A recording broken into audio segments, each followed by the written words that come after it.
Hi, it's Mobile Max in West Hollywood. It's June 20th, Saturday, 2026 is my opinion. I think President Trump has done a wonderful job, and I'm serious, done an excellent job bringing our ships there, attacking Iran, and reconnoitering Iran, seeing exactly what defenses they have, and how we're going to proceed with negotiations. The problem is, in the Mideast, is they don't think like the European and American forces and people. I'll give you an example. Remember the movie Black Hawk Down?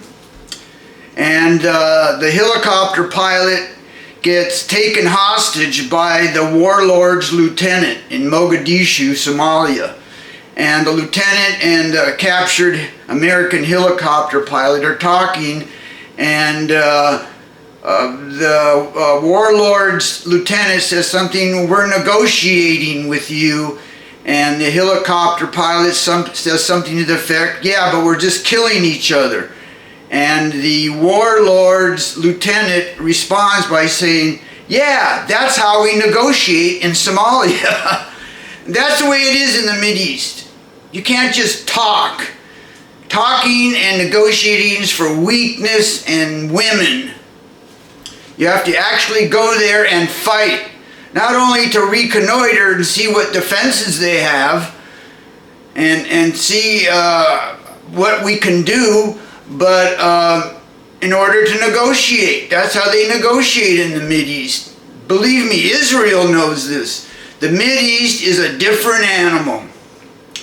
It's a cruel, belligerent type mentality.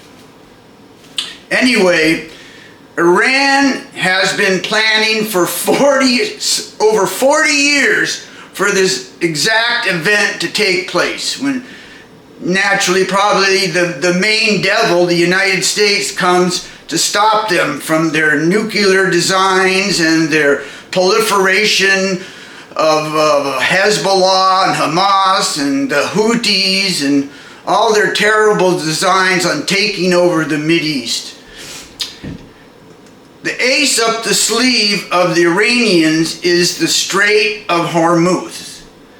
They've been planning this for over 40 years, and they have umpteen number of underground bunkers for their missiles, for their little speedboats, for their soldiers. It's what they call a kill box. Iran has a kill box in the Strait of Hormuz. And unfortunately, 25% of the world's oil comes out of there. And also many other products too, like helium and fertilizers, and many other manufactured and refined products come out of the Strait of Hormuz.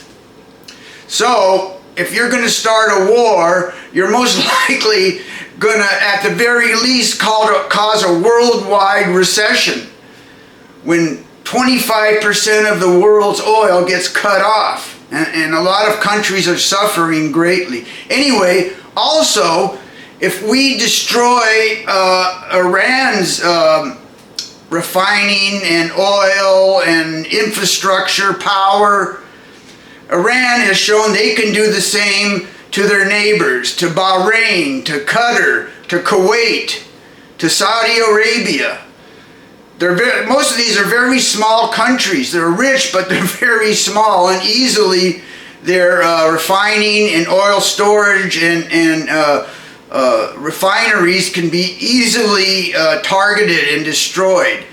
And destroying all this infrastructure would absolutely put the world in grave difficulties. Anyway, the bottom line is President Trump has done what he could. He's come to Iran physically to negotiate with them. And let's hope for the best. Obama has been negotiated without putting American military forces there, and how good did that work out? We gave them money, we sanctioned them, and they still proceeded with all their evil designs. Many of their proxies, the Hezbollah and Hamas, the Houthis, are harassing all the neighbors and threatening everybody. I'm sure one of their main goals, Iran, was to take over the Mideast. Anyway, Obama's deal, which was what, like over 10 years ago, didn't work out well. You can't just talk to these people.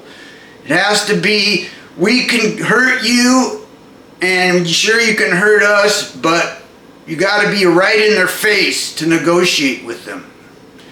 Anyway, I think President Trump's done a fine job up until now. That's all I got to say.